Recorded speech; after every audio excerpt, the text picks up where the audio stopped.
When someone pushes you again and again until you finally react, they are not confused about what happened.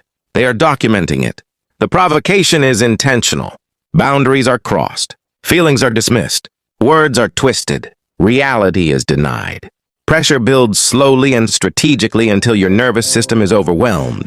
And then, when you finally break, that single moment is isolated, framed and presented as the entire story. That is reactive abuse. It is a calculated pattern where months or even years of mistreatment are erased, and your emotional response is put on trial instead. The gaslighting disappears.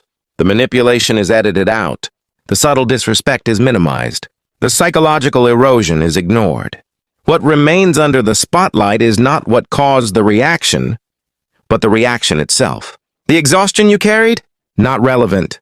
The repeated boundary violations? Not mentioned. The constant baiting and deliberate triggering? Conveniently forgotten. Only the moment you snapped is replayed, because that moment makes you look unstable, and that is by design. They needed that reaction, that message, that tone, that outburst. Not because it truly harmed them, but because it gave them leverage. Something they could screenshot. Something they could show others. Something they could use to protect their image while quietly destroying yours. This is not confusion. It is strategy. Safe people do not behave this way. Safe people recognize distress. They pause when someone is overwhelmed. They respect boundaries even during conflict. They care more about resolution than winning. Manipulative people do the opposite. They escalate when you are vulnerable. They apply more pressure when you are emotional. They provoke when you are exhausted. They keep pushing until you explode, and then perform shock, innocence, and outrage when you finally do.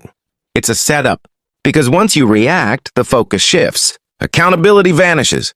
The conversation is no longer about what they did. It becomes entirely about how you responded. Your pain is dismissed. Your boundaries are reframed as aggression. Your defense is labeled abuse, and their original behavior quietly fades into the background. This is how responsibility is dodged. This is how narratives are controlled. This is how reality is rewritten.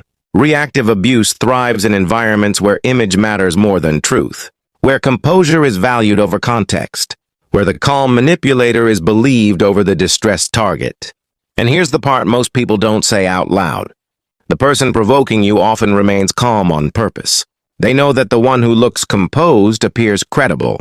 They know society distrusts visible emotion. They rely on that bias.